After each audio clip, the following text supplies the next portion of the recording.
Hello, my name's James Patterson and welcome to this video tutorial. I'm going to show you how to create this really cool spatter and paint effect we see in this image of the birds here.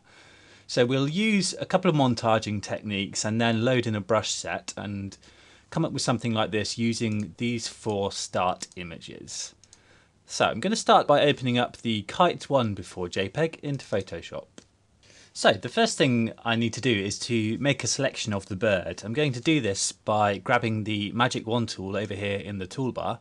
Let's click on the magic wand, and then if I bring my tolerance down to about 10, then I'm going to click on the background sky here, and you can see that started my selection. If I then hold shift, you see a little plus icon appear next to my magic wand icon.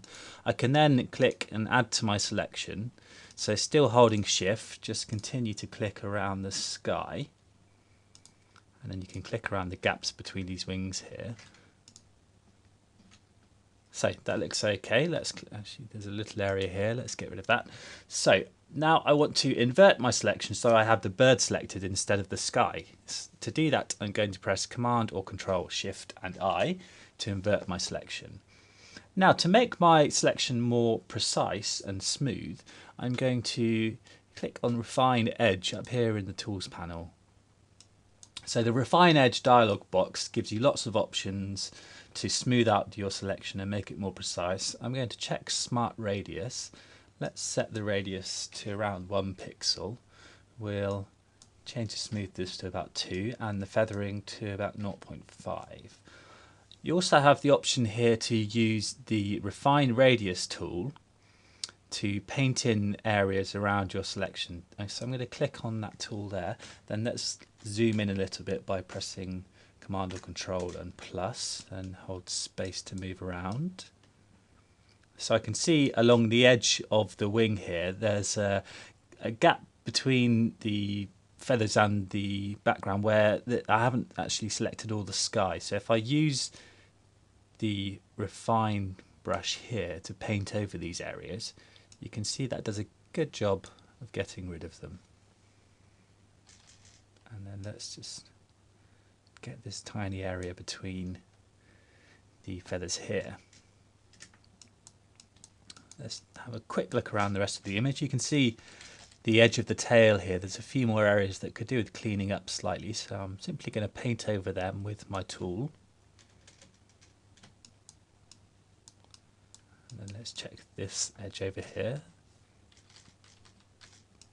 So there's an area between these feathers here. So I'm quite happy with that. Let's zoom out and I'm going to hit OK to apply that. So there we have a nice selection around my first bird. Let's grab my second bird and open this from Bridge. And we'll do the same thing to select the bird. Let's click on the background using the magic wand tool, holding Shift to add to my selection. Just select all this area here by repeatedly clicking around it. And then let's press Command and Control Shift and I to invert that selection. Then click on Refine Edge. Let's click Smart Radius. Put radius to 1 pixel. Then let's put smooth to 2 and feathering to 0.5. Then let's grab the Refine Radius tool. Let's zoom in a little bit and just see if there's any areas that could do with a bit of clearing up. You can see around the edge of the wing here, there's an area that we could do with just tidying up with the Refine Edge tool here. Let's click on that. You can see that's done a fairly good job of just tidying up that area. Let's continue around. Just tidy up this area between these 2 feathers here. That looks okay. And then let's hit OK to apply that.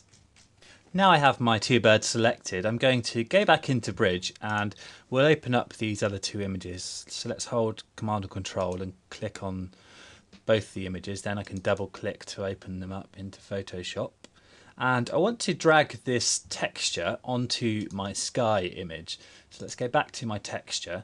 I'm going to select my move tool over here in the tools panel and making sure you have auto select and show transform controls. If you have them both checked, it makes it a lot easier to move things around. then I'm going to simply click and drag this texture layer into my background sky. So if I drag it up to the tab there, then down into the image, you can see that's moved in the texture there. I can position it over the sky. Then I'm going to change the blend mode of my texture layer to overlay and bring the opacity down to about 25%. Let's just rename this layer as texture. So just rename layers by double clicking on them like so. And there we have my background. I'm then going to drag in my two birds in exactly the same way. So let's click on my kite one before JPEG. Then if I use the move tool again, I can simply pick up the bird, drag it to my background sky image and drop it in. Then let's click on the kite 2 before JPEG and drag it in exactly the same way. Then I can click on the corners of the box here, and if I hold shift I can resize my birds. So let's make this bird slightly smaller. I can also rotate. You see the icon changes here between the resize and rotate icon, so I can rotate the bird as well if I like. Let's position that bird there. Then if I double click I can apply that transformation. Then I can click on my other bird and I'm going to make this bird slightly larger. So if I hold shift and then drag outwards, you can see that's resizing this bird a little bit. And then double click again to apply that. Before we go any further, let's just rename these two layers just so there's no confusion. Call this layer kite 1 and this layer kite 2. Then let's highlight kite 1 and we'll hide kite 2 for now. Now the next step doesn't look very pretty, but it's essential for getting the spatter effect that we're going to apply later. Let's press Command or Control and J to duplicate my kite 1 layer. So I have kite 1 copy layer here that I'll be working on. Then let's go to Filter, Liquify. This brings up my Liquify dialog box. Now I'm going to use the top tool here, the forward warp tool. Let's bring the brush size up to about 300. And then I'm simply going to click and drag backwards to lengthen the wings here. You can see this is making a real mess of the bird, but not to worry, we'll sort that out in a minute. So I'm going to lengthen the tail in exactly the same way. You don't need to be too precise about the effect. It's just we're after the colours here that the wings are going to be producing for the spattering that we'll be applying in a minute. So continuing just to click and drag to really warp the edges of these wings here.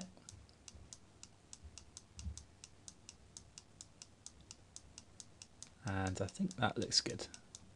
So let's hit OK to apply that liquify effect. Now let's repeat the effect with the second bird. Let's reveal my kite 2 layer. Then press Command and Control and J again to copy the layer. Let's go to Filter, Liquify. And again simply click and drag to lengthen these wings here. Just like this.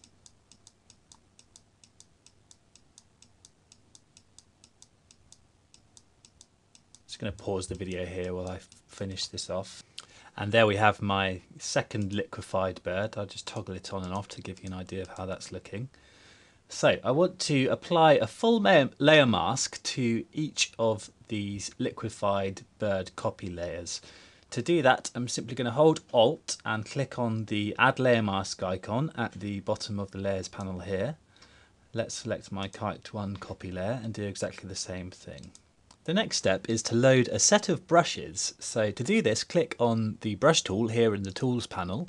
Then let's go up to the brush preset picker here in the options bar. If I click on that, then click on the little icon here in the corner, we can access a drop-down menu and I can choose Load Brushes. So you can see here I have my Practical PS watercolour brushes from this month's disc. You just need to navigate to wherever those are saved or on the disc, and then let's click on Load to load those in. You can see they appear at the bottom of my selection of brushes. So I want to choose one with a nice spattery effect. Let's try out this one here, I think, or possibly this one here. Let's click on that, and you can see that gives me a brush with lots of random spatters. I'm going to use my bracket keys again, left for smaller, right for larger. Let's just zoom in slightly and resize my brush. Then making sure you're working on the layer mask of your liquefied bird layer here. So make sure you have the layer mask section highlighted here. Then using white as your foreground colour, so I can simply hit D to reset my colours with white as my foreground. I'm going to paint on that mask to reveal parts of that liquefied layer, just like this. So you can see if I start painting, I just want to dab once or twice. And you can see how that's revealing parts of that spattery effect. You can continue using this brush, or if you like, select another brush. Let's try this one. Let's resize it smaller again. And continue to click around this area here. Let's bring the flow up to 100, just to make the effect a bit stronger.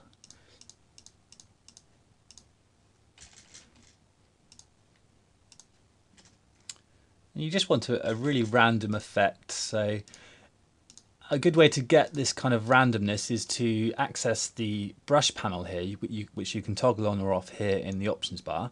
Let's click on the icon there to access this. And then if you click on Shape Dynamics, you can change the size jitter. You see you get a preview of the brush tip here. And the angle jitter is very useful for something like this because it makes each stroke appear more random. We can also check scattering and move the scattering about a little bit, and the count as well. Okay, so let's toggle that back off. Then you can see each time I click it gives me a slightly different effect, so it just speeds up the brushing process. I'm going to pause the video here while I continue building up this kind of spattered effect. And now you can see I've continued to build up this effect with more brush strokes and different brushes.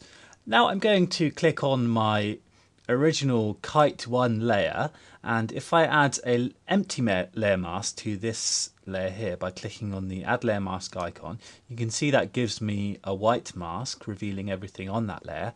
Then if I paint with black as my foreground colour, so let's just flip my foreground and background here, and simply paint over the mask here of my original kite layer, you can see that hides part of that layer and reveals the sky behind, so it just complements the rest of the spattered look. Let's just resize the brush as we go, just to give the impression that the bird's kind of breaking up here into some kind of graphical element. Okay, so that looks pretty good to me. I'm going to move to my other bird here and repeat the process in exactly the same way. So I'll just pause the video here while I do exactly the same thing to my second bird. And there we have the same effect applied to my second bird. I want to add a little bit more fine detail to give the impression of kind of a spray paint effect over the birds. So to do this, I'm going to add a new layer. So let's click on the Add New Layer here in the Layers panel, and we call this layer Fine Detail. Now I'm going to use my brush tool again with one of my spattered brushes. I just want to hold Alt and select a source, so let's just select a nice orange from one of these wings here to use as a colour.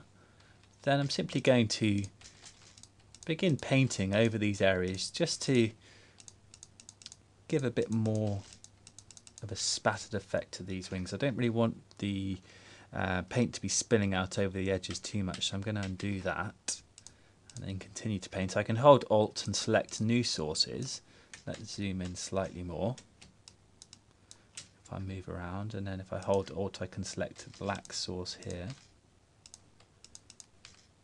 So I'm going to continue building up this, and we'll do the same thing for my other bird. Let's move over to him over here. There he is. And you can see how that's working just by continuing to build up this kind of spattered effect here. Okay, so that looks good to me. Now I'm going to add a funky watercolor border using all my different watercolor brushes. So let's click on the add new layer icon here in the layers panel to add another empty layer. Let's call this layer watercolors. Then let's grab the brush tool, and if I go to my brush preset picker, I want to choose one of my brushes that gives me a bit more of a kind of a watercolor random shape here, like this look. Then I want to click around the edge of my frame here. You can see I have a nice kind of creamy color selected for my foreground color. So I want to build up a border like this.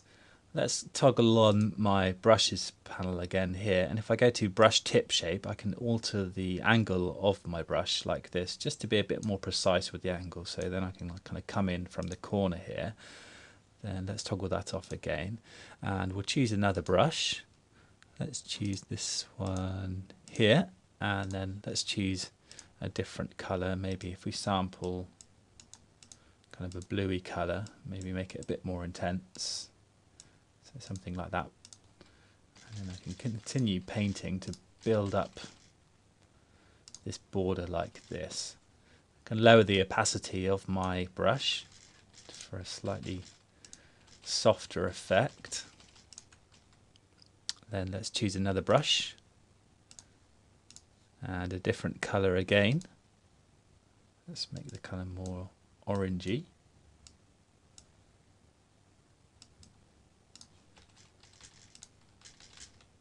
You can see how these colours are kind of blending into each other for a really nice effect. So this, you can take as long or as little time over this as you like. I'm going to pause the video and come back to it when I'm happy with my border. So here you can see how I've continued adding to my watercolour border to give this really nice effect. Now I'm fairly happy with the border, but I think it could do with a bit more variety in the colours. So I'm going to add a hue saturation adjustment layer by clicking the adjustment icon here in the layers panel. Then let's choose hue saturation, and I'm going to bring the hue slider to about 33. Maybe drop the saturation just slightly. So let's just turn my adjustments panel off there. So now you can see how that's affecting my birds, which I don't really want. So if I simply right click on this adjustment layer and then choose create clipping mask, this will mean that my hue saturation adjustment layer will only apply to the watercolor layer directly beneath it. So I also want to apply a gradient to this adjustment layer just to give the colors a bit more randomness. So I'm going to click on my gradient tool here in the toolbar, and then if we just select black as our foreground color, white as our background, then let's just select a nice black to white gradient, and then I want to choose the fourth option here for a reflected gradient. Then if I simply click and drag, you see how that's changed the colors slightly in the middle of the frame. So this is worth experimenting with and getting the exact kind of combination of colors and adjustment layers that you're after. So I think we're nearly there. I'm just going to apply a couple of finishing touches. Let's click back onto my watercolor layer here to highlight that. And I'm going to use the smudge tool, which you can find over here in the tools panel near the blur and sharpen tools. Let's select the smudge tool, and I want quite a large brush size. I'm going to click and drag to smudge my colors here to form a kind of slipstream that goes into the bird. So I've just clicked and dragged that. I know from experience that it can take quite a while to load in that because it's kind of computing all of the different colors. So I'm just going to pause the video while that loads up. And you can see how that's beginning to kind of smudge into a nice trail here. Let's try one more time. So I'm going to click and drag again towards the tail of the bird. Let's pause the video again and let Photoshop do its thing. And you can see how that smudge effect is working. So I'm just going to finish off with a couple of adjustment layers to alter the tones and also maybe do a bit of dodging and burning. Let's click to the top of my layer stack here, and then let's click on the add adjustment layer icon, and we'll choose curves, and let's just add an S-shaped curve like this with 2 points just to give a bit more contrast like this and make the colours a bit more punchy. Then let's close the adjustment panel there, and we'll add another adjustment layer. We'll choose vibrance, and let's just bring the vibrance up slightly to boost the colours a little bit more. Then I want to add a new empty layer, so let's click on the create new layer icon here, and then if I hold Command or Control, Shift, Alt and E, that will copy and merge all of my visible layers into my new layer at the top of the layer stack. So just like that. Then I can use my dodge and burn tools to do some selective lightening and darkening. Let's choose the dodge tool, and we'll choose highlights. Let's bring the exposure down to about 10. Let's zoom in. I just want to bring out some of the lighter areas in the wings here. So let's move it over the wing here. Let's just let the computer catch up. There we go. And I'm simply going to paint, and you can see how that's working to reveal the lighter tones in the wings, just like this. So you can also use the burn tool in exactly the same way to darken certain areas. Let's go to my other bird. Maybe we'll use the burn tool just to darken some of these areas in the wing here, just to give it a little bit more definition. You can play with this until you're entirely happy with the image. Let's zoom out a little bit. And that's it, our finished image.